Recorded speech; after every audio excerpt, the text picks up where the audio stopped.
Inflation, I should say, swindles the bond investor too. It swindles the person who keeps their cash under their mattress. It swindles almost everybody. The problem, if you have a business that doesn't take any capital, and let's just say the dollar depreciates 90% or something, so things cost 10 times as much. If it doesn't take any capital, you can charge 10 times as much, and you've kept your relative position. But most businesses take some capital. If our utility business, just say that the dollar is worth 1/10 some years hence from now, we have to have 10 times the capital investment, basically. And we get paid a return on that, but we have forced capital investment to essentially keep them in the same place. Welcome back, rich followers. We hope this video inspires you to get started on your dream. So please watch until the end. And if you are new here, consider subscribing so that you won't miss other educational videos like this. Let's get started. In this video, we go over some of Warren Buffett and Charlie Munger's famous quotes and sayings to questions that people have wanted to know.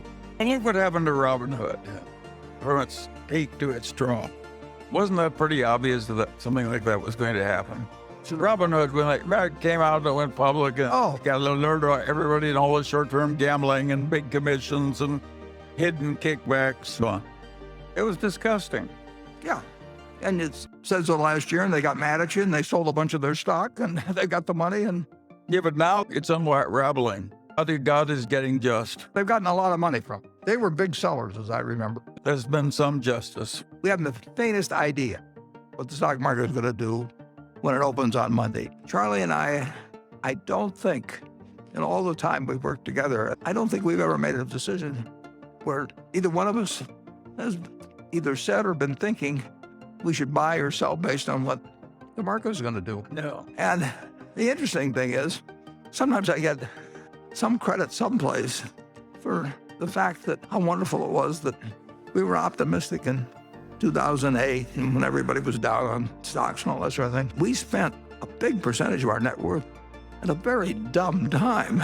We spent about 15 or 16 billion dollars in the last few weeks, a period of 3 or 4 weeks between Wrigley and Goldman Sachs, generally, at a terrible time, as it turned out. I didn't know whether it was going to be a good time or a bad time, but it was a really dumb time. Certain things have value that don't produce something tangible. You can say a great painting probably will have some value 500 years from now. May not, but the odds are pretty good that if it was a big enough name at some point, there'll be a few things. If somebody wants to sell you a pyramid or something and you can charge the viewers, it'll be around a long time. It won't produce anything, but people will find it interesting to go there because they've read about the pyramids. But basically, assets, to have value, they have to deliver something to somebody, and there's only one currency that's acceptable in the United States. We can come up with all kinds of things. We can put up Berkshire coins, or we can put up Berkshire money or anything like that. But in the end, this is the only thing that's money. Our market is it's always been a combination of a casino and sometimes it's quite investment oriented, and other times it's almost totally a casino, and it's a gambling parlor. The money isn't turning over stocks. People say how wonderful you've done if you bought Berkshire in 65 or something and held it.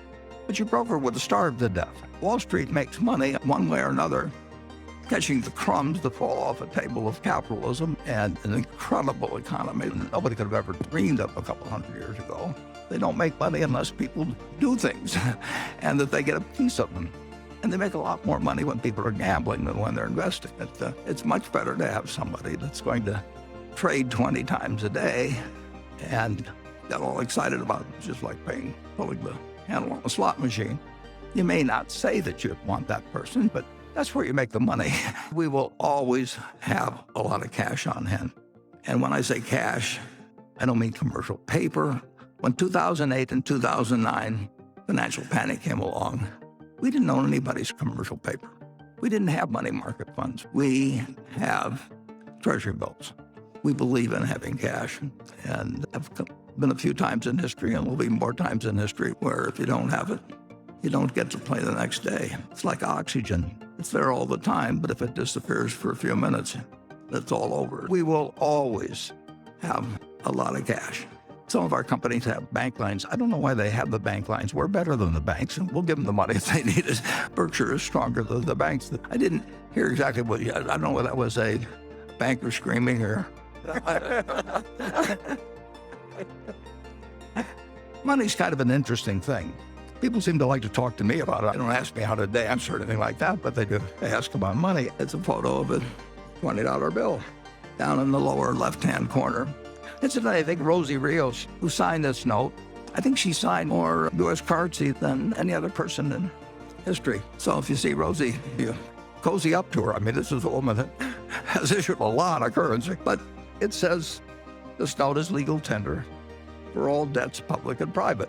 And that makes it money. Money is the only thing that the IRS is going to take from you. You can offer them paintings, you can offer them all, whatever, but this is what settles debts in the United States. This is the only kind of money you're going to see, in my opinion, throughout your lifetime or even throughout Charlie's lifetime. Omaha's home. It's always been home, always will be home. A lot of friends are here, but I feel good here. My grandchildren are now going to the same public high school that my kids went to, my wife went to, my dad went to. I mean, with almost 100 years. And there's a lot of continuity here. It's a great life. You feel like you're part of a community. I live in a house I bought in 1958. I'm happy there. This office I've been in for 42 years, and everything falls into place. I do two things. Call it asset allocation. In other words, we have somewhere between $100 million and $150 million a week coming in to Berkshire. And that's after all the needs of the operating businesses are taken care of. But then the remainder comes into Omaha. My job is to allocate that among anything in the world that makes sense to me. I can put it in marketable securities, I can put it in bonds, equities, I can put it in whole businesses, I can sit temporarily with it in cash, but that's my job. That is my sole responsibility. We don't do that by committee, we don't do it by advisors, that's my job. Everybody wants fiscal virtue, but not quite yet. They're like that guy who felt that way about sex. Was willing to give it up, but not quite yet. Well, you don't want to be like the motion picture executive in California, and they said the funeral was so large because everybody wanted to make sure he was dead. It was investment banker aided fraud. Now, Not exactly novels. that does not mean we approve of every buyback at all, though. No, I think some people just buy it to keep the stock up, and that, of course, is insane and immoral. But apart from that, it's fine. I've listened to so many nonsensical cost of capital discussions that I've never heard an intelligent one. Yeah, Charlie's big on lowering expectations. Absolutely. That's the way I got married. My wife lowered her expectations. And they come there to hear you guys talk all day. The stuff that they hear, some of it's new, some of it's old, and a lot of it is common sense. And you were talking a All lot of about it is common sense.